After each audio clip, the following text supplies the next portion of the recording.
yang fungsinya di situ menghidupkan jasad. Seperti itu. Jadi seolah cahayanya itu, cahaya kehidupan dari ruh itu membawa karakter dari bumi gitu, jasad.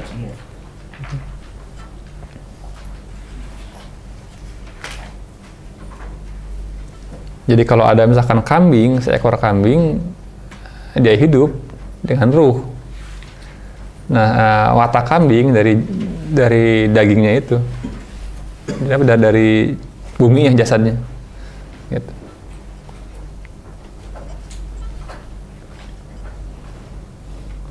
Di surat 6 ayat 56. Al-An'am ayat 56.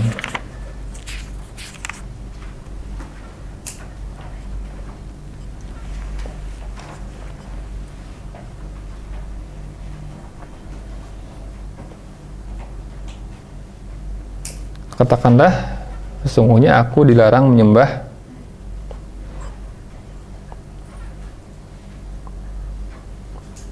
di sini Tuhan-Tuhan yang kamu sembah selain Allah ya. Min dunillah. Kemudian katakanlah, aku tidak akan mengikuti la tatabi'u ahwa'akum. Itu ahwa'akum kan jamak dari hawa. Ahwa itu.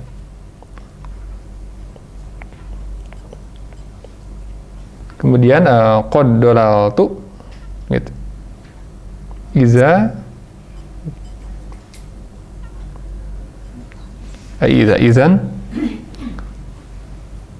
Jadi kalau mengikuti hawa sungguh akan tersesat aku gitu. Nah di sini jika demikian maka aku bukan dari kalangan al-muhtadin. Kan sudah dibahas ya al-muhtadin ya waktu 2 minggu lalu ya. Al-muhtadin, orang yang terpimpin, yang ala hudan itu al-muhtadin. Jadi kalau orang yang mengikuti hawa nafsu jelas bukan al-muhtadin gitu.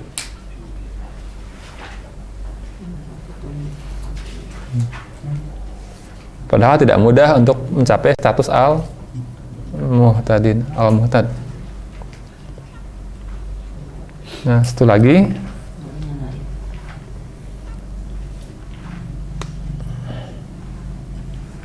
Surat 38 ayat 26.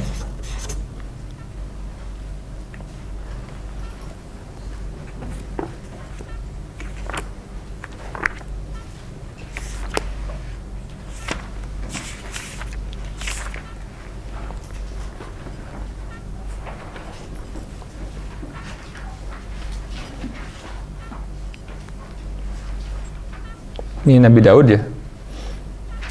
Ya Daud, inna ja'alnaka khalifatan fil ard. Hai Daud, sesungguhnya kami telah menjadikan kamu seorang khalifah di muka bumi. Fahkum bainan nasi bil haq. Maka hukumilah di antara manusia dengan kebenaran, dengan hak. Nah ini, wala tatabi'il hawa, dan janganlah kamu mengikuti al-hawa ke Nabi Daud.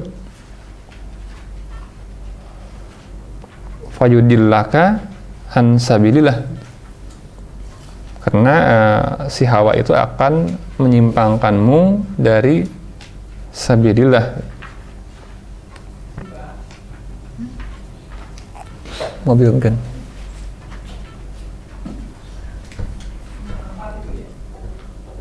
Tolong cepat nanti.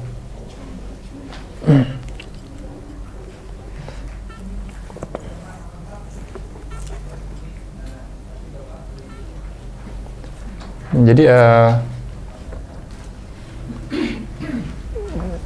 di ayat ini orang yang menahan dari pengaruh hawa al-hawa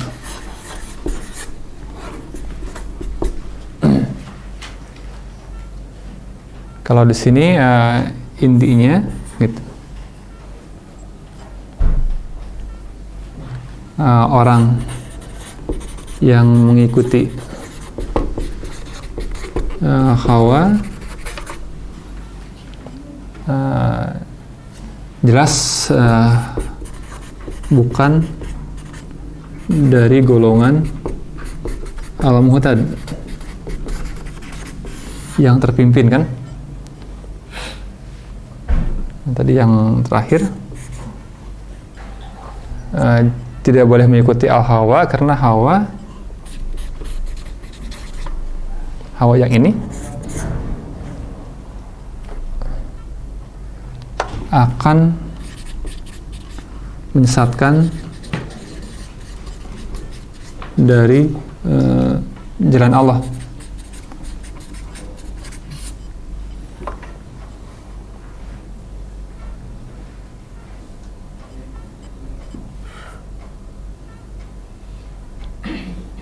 Jadi kalau kita mengikuti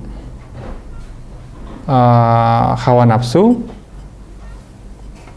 maka akan tersesat gitu. Jadi hawa nafsu atau hawa akan menyesatkan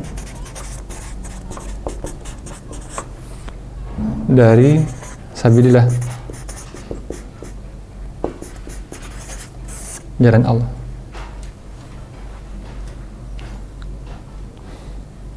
Apa akibatnya? Tersesat dari siratal mustaqim.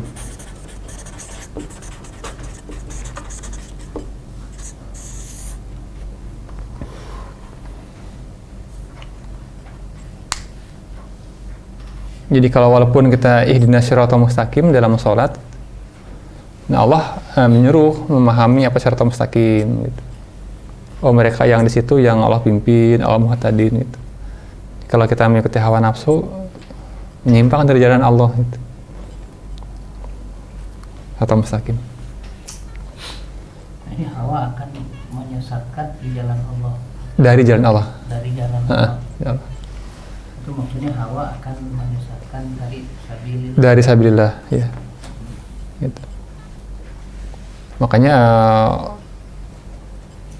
konsep jihad melawan hawa nafsu gitu. Kita berjuang untuk tidak menyimpang dari jalan Allah.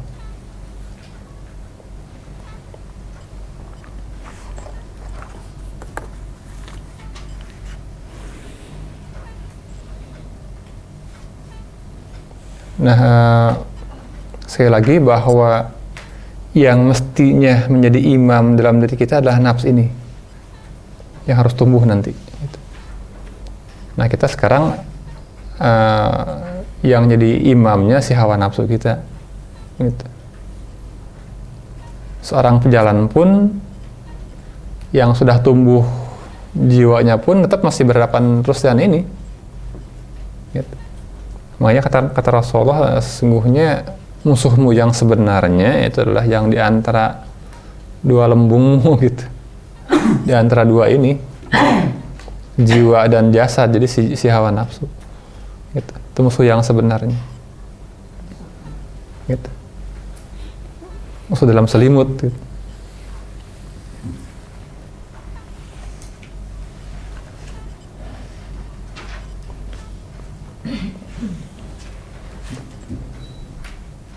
Nah, apa sih akibat dari mempertuhankan hawa nafsu?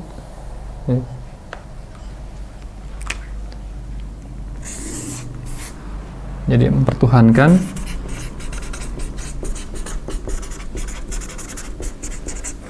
hawa,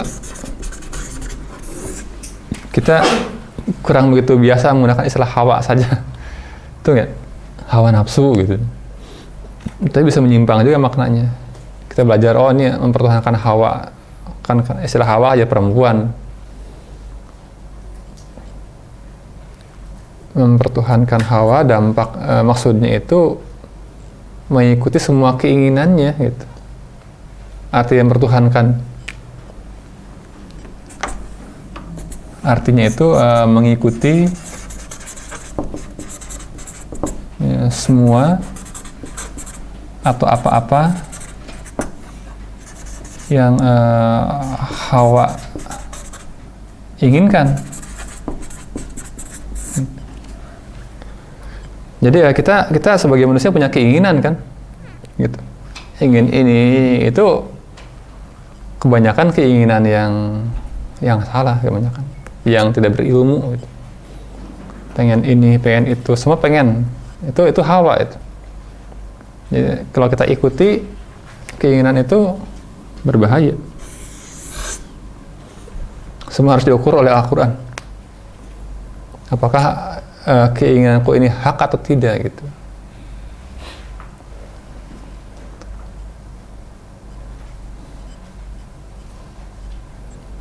Nah, jika kita cenderung mengikuti keinginan hawa nafsu gitu, si Hawa diikuti gitu, itu artinya statusnya jadi mempertuhankan hawa nafsu gitu. Nah, ini di surat 45 ayat 23. Di situ Pak yang maksudnya bertarung itu antara hawa nafsu dan nafsu. Nafsunya kan masih tetap kerdil. Iya. Ini hawanya udah lebih besar kan. Nah itu nanti pada saat akan dibangunkan si nafsunya itu terjadi pertarungan gitu. Pertarungan emang karena kan si ini nggak mau dibunuh. Iya, jadi dalam dibunuh dikendalikan. Nantinya begitu. Yang dibunuh tuh keinginannya. Semua keinginan jiwa si Hawa ini dimatikan memang gitu. Nah, Riyadhah itu kan belajar mematikan keinginan gitu. Jadi kebiasaan buruk si jiwa itu diperlemah gitu. Jadi nggak diikuti gitu. Nah, kalau diikuti terus tambah besar. Iya. Tambah kuat. Oh, itu pertarungan maksudnya. Pertarungan gitu. Kalau di kisah misalkan Ramayana antara Sri Rama dengan Rahwana gitu. Atau antara di Mahabharata antara Yudhistira dengan Duryudana gitu. Jadi itu gambaran yang ada dalam diri manusia gitu. Jadi setiap agama samawi yang dari langit sama konsepnya gitu. Mau agama Yahudi, Nasrani, Hindu, Buddha, itu semua samawi. Bukan itu agama langit. Cuma ada yang di Timur Tengah yang bersaudara tuh dari Ibrahim ya. Kristen, Yahudi, dan Muslim gitu. Itu biasanya disebut agama samawi gitu. Padahal Buddha, Hindu juga agama langit sebenarnya. Dulunya gitu. Makanya kisah-kisah Mahabharata, Ramayana atau di Buddha itu kisah apa tuh yang Sun Gokong gitu. Itu kisah-kisah tentang pertarungan jiwa sebetulnya kalau diamati. Atau di Yunani gitu. Di mitologi Yunani ada macam-macam lah, panjang sekali. Jadi itu kebanyakan tuh masih persoalan pertarungan antara nafs, kemudian hawa dan jasad dikisahkan dalam bentuk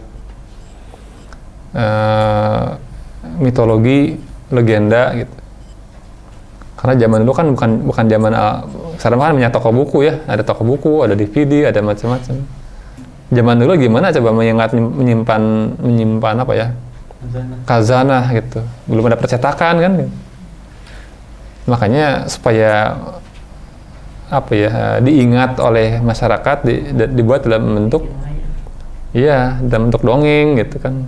Dongeng makan senang anak saya juga. Jadi walaupun kita mendongeng ke anak kita misalkan tentang Arjuna yang mengembara gitu, padahal di dalamnya ada kebenaran yang tersimpan gitu, atau Dewa Ruci gitu. Jadi orang zaman dulu begitu. Itu bukan orang zaman dulu ya, memang Allah Ta'ala begitu memberikan perintahnya kepada mereka.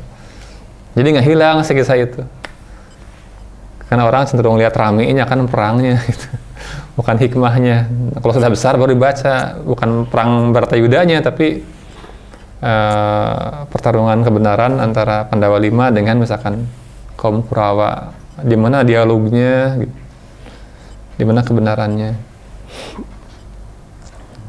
Jadi gitu, memang kisah pertarungan. Makanya peperangan itu muncul dalam diri kita sendiri gitu. Jadi walaupun zaman damai seperti di Indonesia gitu, nggak ada perang, tapi tetap aja peperangan dalam diri kita ada. Gitu. Makanya hukum Quran tetap aja berlaku di zaman manapun, karena selalu ada pertempuran. Gitu. Selalu ada konflik, ada stres gitu, dalam diri manusia. Jadi nggak ada manusia yang tidak punya persoalan, nggak mungkin.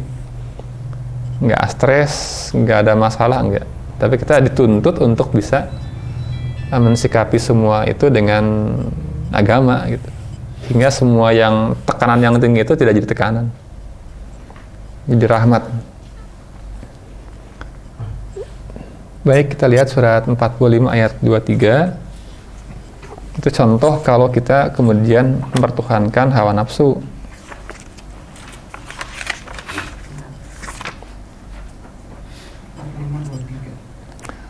Al-Jatsiyah ayat 23.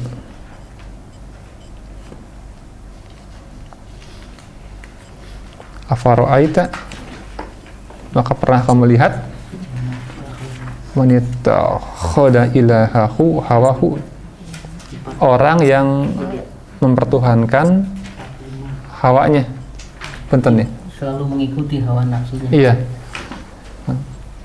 mempertuhankan hawa nafsunya, menyembah hawanya. Makanya dalam suluk itu hal yang paling berbahaya itu egois gitu. Jadi sifat egois itu sifat yang membuat orang tidak dapat anugerah, Pak Salim. Egois Itu kan kebanyakan menuruti hawa nafsu. iya egois, Mempertuhankan hawa nafsu. Pokoknya aku gitu.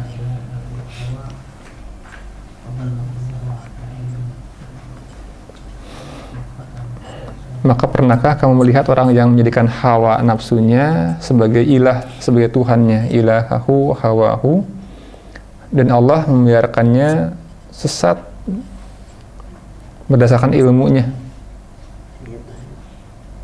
Sesat berdasarkan ilmunya orang itu atau ilmunya Allah? Ilmunya orang itu sebenarnya. Ilmunya orang Ya. itu, Pak. Karena kan si Hawa juga punya pengetahuan kan gitu. Dia tersesat karena ilmunya gitu. Dia punya kecerdasan juga. Punya kecerdasan juga hawa nafsu. Kecerdasan. Tapi ya itu yang jadi tidak hak gitu. Kemudian wa khatama ala sam'ihi gitu. Allah mengunci mati pendengarannya, kemudian juga qalbihi, hatinya, qalbnya. Orang itu, Pak. Orang itu. Iya. Pendengaran orang itu. Dia tutup. Hati orang itu. Iya, betul. Qalbnya ditutup, kemudian waja'ala ala basarihi risawah gitu.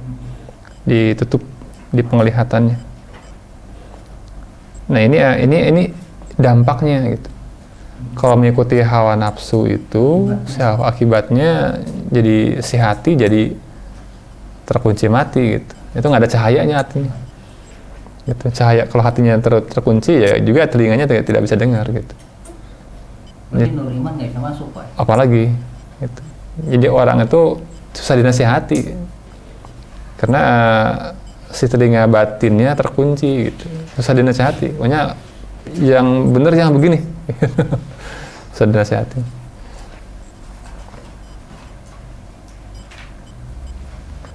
Nah, lihat surat 25 nyambungnya. Surat iya, surat 25 ayat mana? 44. Ini masih mempertuhankan hawa nafsu. Al-Furqan.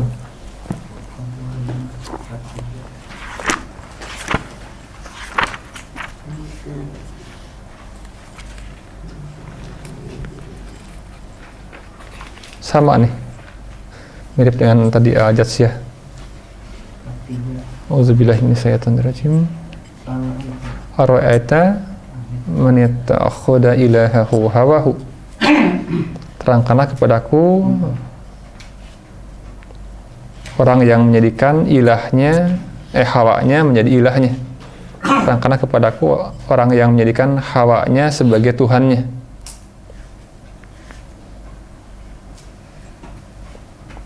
Afa anta takunu alaihi wakila, maka apakah kamu dapat menjadi pemelihara atasnya?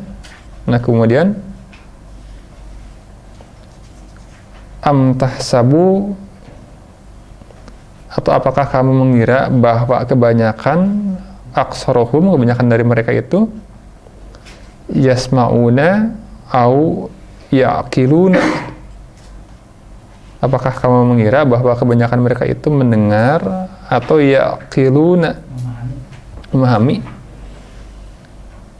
Nah ini kan ya'qiluna itu terkait dengan qalb, lahum qulubun ya'qiluna biha gitu, atau mereka bisa memahami, berakal itu dengan qalb. Dengan kata lain, dia tidak bisa mendengar dan tidak punya qalb sebetulnya itu. Nah, inhum ila kal an'am, mereka hanyalah atau bagaikan ternak kal an'am, bal hum adallu sabila, dan ternak yang lebih sesat jalannya gitu. Itu yang kenapa di mata orang-orang hakikat gitu, melihat kadang luarnya manusia isinya ternak gitu. Kenapa? Karena si ininya mati gitu.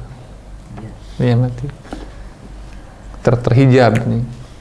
Belum tumbuh kan, udah terhijab.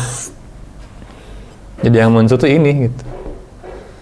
Kenapa disebut ternak? Karena sebetulnya aspek ternak buat ini gitu. Ini kan kendaraan. Di raga itu adalah kendaraan buat jiwa gitu. Bahkan ini pun juga tentaranya ini gitu. Jadi ada